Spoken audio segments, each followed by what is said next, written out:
Hello everyone, I'm back again for a general reading because it's Venus retrograde.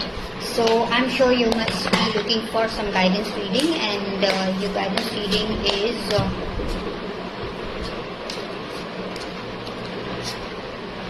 okay. So this guidance reading is all about yes, things are not been very good in the past. Things are not very not much in your favor, but don't worry, this is just the effect of retrograde.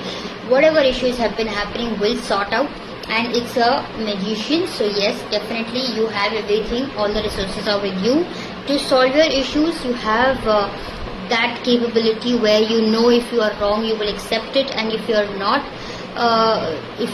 wrong, and you know you are taking the right decision. So just go with the flow, and all the best.